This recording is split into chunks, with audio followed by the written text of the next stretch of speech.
Desde el inicio de este espacio informativo que tuvimos la oportunidad de platicar esta semana, el BBVA dio a conocer su estudio sobre el anuario que tiene que ver con remesas y que tiene que ver con migración. Cómo se mueve el tema económico, quiénes son los que mandan, hacia dónde mandan, a qué se destina el dinero de la gente que vive en Estados Unidos y manda recursos hasta la República Mexicana. Veamos esta charla con el economista en jefe del BBVA, Carlos Serrano, que nos da a conocer el estudio del anuario de remesas y migración que hace BBVA, la Fundación BBVA y el Consejo Nacional de Población, en este caso la Secretaría de Gobernación. Carlos, pues interesantes datos, es valiosísimo lo que ustedes están dando a conocer con este anuario. ¿Qué destacarías de lo que está sucediendo en torno de la migración? Un tema que ya en todos los noticieros lo estamos teniendo casi todos los días. Buenos días. Así es, Jaime, buenos días. Primero que nada, gracias por la invitación, por estar en el programa. Y en efecto, el tema migratorio en México siempre ha sido un tema de importancia, incluso yo diría macroeconómica. Ahora me parece que adquiere todavía más relevancia.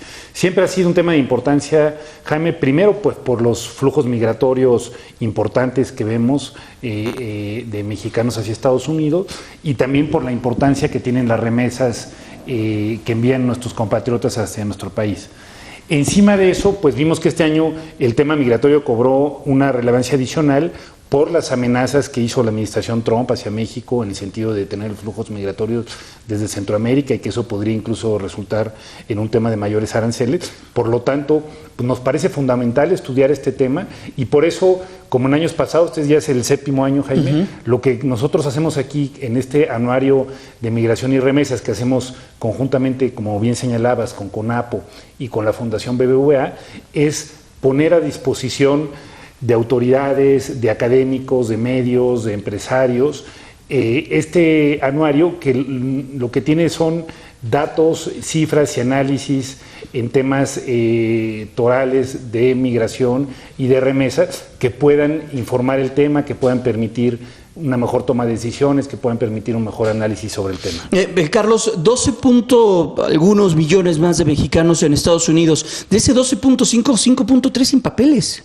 Así es, Jaime, eso me parece que es algo que sería deseable atender, es un porcentaje muy importante y en este sentido me parece que sería deseable que en algún momento Estados Unidos tomara un tema de una reforma migratoria. Ya se había hablado en la administración Obama de esto, porque pues, en muchos casos, como señalas, no solamente son muchos millones, sino algunos que llevan años y años, algunos fueron menores que entraron con sus padres, que no hablan español, que sería complicado que se insertara en otro país. Entonces, me parece que es un tema importante al que habría que tratar de darle una solución. ¿Sigue siendo la escolaridad también un punto de quiebre en torno al envío de remesas? ¿La gente que tiene mayor escolaridad tiene mayores posibilidades de mandar mejor calidad de remesas por parte de su trabajo? Así es, Jaime, así es. Mayor escolaridad, vemos que en Estados Unidos se transforma en mejores empleos, mejores remuneraciones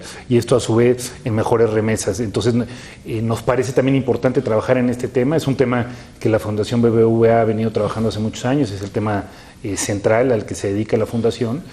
Y lo que nosotros vemos es que en general el promedio de escolaridad, Jaime, del migrante mexicano a Estados Unidos es bajo. No solamente es bajo si lo comparamos con migrantes europeos o asiáticos que tienen los niveles más altos, incluso más bajo que migrantes centroamericanos y por lo tanto los trabajadores mexicanos que llegan a Estados Unidos tienen empleos peor remunerados, en peores condiciones. Por lo tanto creemos nosotros que atacar ese tema de la escolaridad, tanto para quien potencialmente puede emigrar como ayudas a que los mexicanos que ya están en Estados Unidos tengan mejores niveles educativos, sería muy importante. ¿Qué se viene reconociendo desde el 2013 que se hace este estudio hasta el 2018? ¿Qué son los resultados que se tienen? Varios temas, Jaime. El primero es que las remesas han venido adquiriendo una mayor importancia para la economía del país. Hace unos años, hace unos 10 años equivalían como alrededor de 1.2% del PIB, ahora son 2.7% del PIB. 2.7 no es menor, esto es las remesas representan mayor flujo de divisas para México, por ejemplo, que las exportaciones petroleras, por ejemplo, el turismo. Que el turismo, exacto. Es decir, desde una perspectiva de la balanza de pagos mexicana tiene una importancia central, por lo tanto es vital estudiarlas. Para nosotros creemos que tener un mejor conocimiento de ellas permitirá mejor toma de decisiones. ¿En qué ramas del trabajo se desarrollan los migrantes mexicanos? ¿Sigue siendo la construcción? Para los hombres, sí. Los hombres mexicanos, el principal sector en el que se desempeña es de construcción. Para las mujeres, no, las mujeres están más en temas de servicios y en temas de enfermería. Las mujeres, hay un dato importante, viene creciendo el número de mujeres migrantes. Así es, viene creciendo ya en los últimos años. Normalmente veíamos una migración que era más el hombre migrando, enviando remesas, y ahora vemos que también las mujeres están migrando y además se están insertando en el mercado laboral de Estados Unidos. Ahora más de la mitad de las mujeres mexicanas residentes en Estados Unidos forman parte de la fuerza laboral de ese país. ¿Siguen siendo California, Arizona y Texas los estados donde principalmente hay migrantes mexicanos? ¿Donde se concentra la mayor cantidad? Sí, e Illinois. También. Así es. Ahora, siguen siendo estos los estados más importantes, pero habría que recalcar que hay estados donde antes no había presencia de mexicanos que han ido teniendo en los últimos 5 años. Por ejemplo, estados como Carolina del Norte, donde antes prácticamente no había migración, ahora vemos migración importante. Estados como Colorado, que ahora tiene una migración también importante. Entonces, lo que estamos viendo es que sí sigue habiendo este predominio de 3 o 4 estados, pero está habiendo también una dispersión mayor de la que veíamos hace unos 5 años. ¿Qué se ha visto con la llegada de Donald Trump en relación a los migrantes, envío de remesas? ¿Qué se ha visto?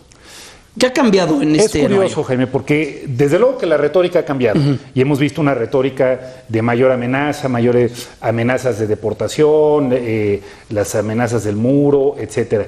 Pero si vemos los números, no solamente es que no hayan aumentado deportaciones y detenciones, incluso han disminuido. Las deportaciones y las detenciones de mexicanos en Estados Unidos eran mayores en la administración Obama que lo que son en la administración de Trump. Entonces, lo que vemos es una retórica que no se ve reflejada hasta el momento, afortunadamente, en los hechos, en las cifras de detenciones, ni en las cifras de deportaciones. En este horario difícilmente lo vamos a poder ver los resultados que se están viendo hoy, por ejemplo, con la Guardia Nacional atendiendo un tema de migración, con el endurecimiento que se está teniendo en cuestión de política migratoria. ¿Qué significará para eso y para los resultados de este anuario lo que se está viviendo hoy en día en México? En cuestión de tránsito. Sí. Y incluso ya estamos viendo algunos resultados. Lo que vimos, por ejemplo, en términos de... no se tienen datos, desde luego, de la migración de centroamericanos hacia Estados Unidos, pero se pueden aproximar con las detenciones que vemos en la frontera de Estados Unidos. Y lo que vimos es que entre enero y abril, estas se habían triplicado respecto a lo que veníamos viendo.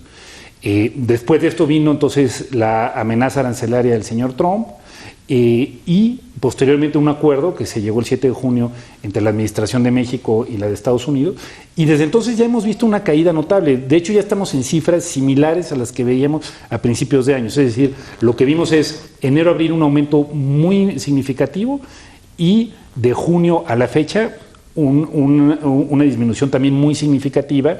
Pareciera ser que estas medidas que se están tomando disuasorias, sobre todo la que mencionas de la Guardia Nacional, están teniendo efecto en una menor migración. Los recursos que llegan de remesas para México, ¿a dónde llegan? ¿Cuáles son los estados que más llegan recursos de remesas?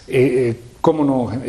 Michoacán, Zacatecas, Jalisco y Puebla son de los principales receptores. Algunos de estos estados incluso vemos que hay una dependencia muy importante, ¿no? Que tienen más del 10% de su PIB, lo conforman las remesas. Entonces seguimos viendo un patrón donde estos estados concentran la mayor parte de recepción de remesas en el país. Estamos platicando con Carlos Serrano, él es el economista en jefe del BBVA. Carlos, ¿para qué se utiliza el dinero de las remesas? ¿Para qué lo utilizan las familias en México? ¿Cómo no, Jaime?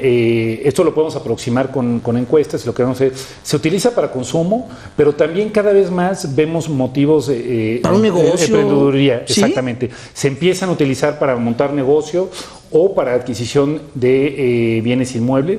Yo te diría que lo que hemos visto en los últimos 5 años es que cada vez vemos un mayor uso para emprender micronegocios con los recursos que se reciben de remesas. ¿Sigue habiendo esa nube encima de las remesas sobre Donald Trump o por Donald Trump de que en algún momento quiera ponerles algún impuesto? ¿O ya eso se ha alejado? Yo creo que ya se ha alejado. De entrada, a mí me parece que nunca fue una amenaza muy creíble. ¿Por qué? Porque es muy difícil, exacto. Imagínate que se hubieran puesto impuestos a las remesas de mexicanos a Estados Unidos. Y nada más a las de mexicanos, ¿no? Al chino, ¿qué le va a pasar? Habría una discriminación ahí. Segundo, pues los mexicanos todos mandarían las remesas a Canadá o a España y hoy se pueden enviar remesas con un teclado. Entonces, realmente si el señor Trump hubiese querido disminuir el flujo de remesas, hubiera tenido que afectar la cuenta de capital y de disminuir los flujos de capital de su país. Creo que eso era algo poco práctico, que hubiese sido muy difícil que lo hiciera. Además de eso, hoy parece que la amenaza es remota, no hemos oído amenazas recientemente, entonces no es un tema que ahora veamos con mucha preocupación. ¿Este año con qué flujo de remesas estaremos cerrando 2019? ¿Tienes algún cálculo, alguna estimación? Sí, creemos que podemos estar cerrando alrededor de 35.400 millones de dólares. Exacto. ¿Esto qué representa con el 2018? Un crecimiento de alrededor de 5.5% de tasa de crecimiento, y para el año 2020 esperamos también ritmos de crecimiento de alrededor del 5%. En el mapa global, ¿dónde se ubica México en cuestión de migración, remesas? Es el cuarto receptor de remesas. Ahí no nos hemos movido desde hace mucho, ¿no? No, hace mucho que no. India sigue siendo el puntero, entonces llevamos ya varios años siendo el cuarto receptor de remesas.